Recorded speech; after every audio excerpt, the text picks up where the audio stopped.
आमा दिदीहरू अहिलेसम्म आउनु भएन त? आउँदै होला नि, बाटोमा अल्मल गरिरहेछन् कि। ऊ आए। छोरी के भयो? अँध्यारो अनुहार छ त, काम सक्यो? अलिकति बाँकी छ। अनि अँध्यारो अनुहार छ त के भयो भन त? मम्मी, मेरो प्रजनन अङ्गबाट ब्लड आइरहेछ र मलाई धेरै गाह्रो भइरहेछ, कपडा सबै भिजिरहेछ, पेट पनि दुखिरहेछ। यो मम्मी दुख्यो। ए न त तिम्रो पहिलो महिनावारी हो, तिमीलाई त 6 गटमा राख्नुपर्छ। बाबु गुन्द्री ल्याऊ त। सक्दिनँ म। ए छोरी गुन्द्री ल्याऊ त, कान्छी छिटो ल्याऊ त त्यो ओर्नी ओछ्याउनेहरू। मम्मी दिदीले एकका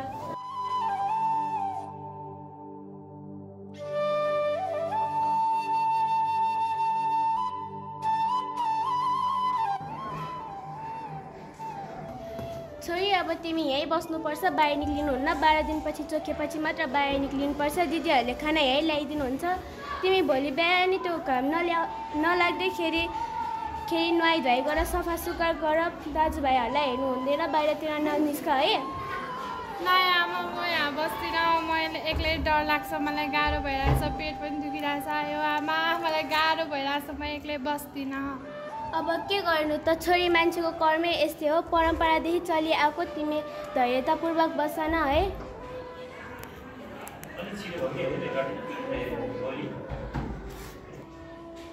आया दुख्यो, आया मम्मी पेट दुख्यो, आया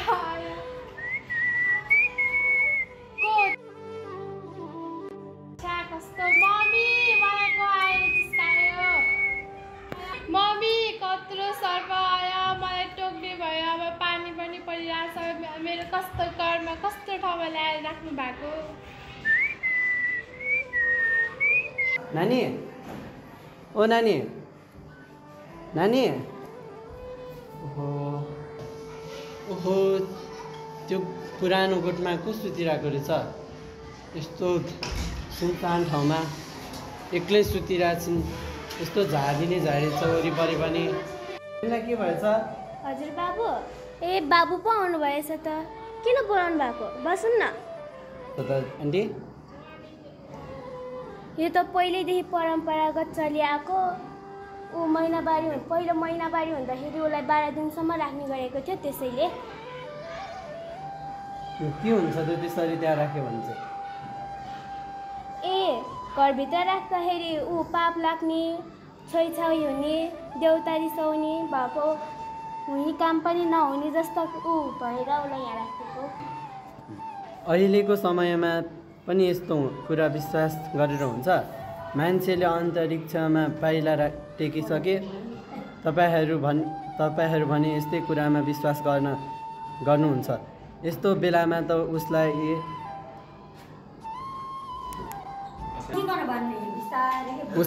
शारीरिक र मानसिक रूपमा धेरै कमजोर भएको हुन्छ।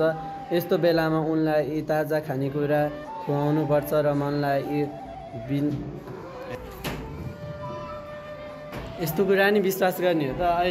यो त अन्धविश्वास हो। मान्छेले अन्तरिक्षमा पाइला टेकिसके, यतिखेर त बहिनीलाई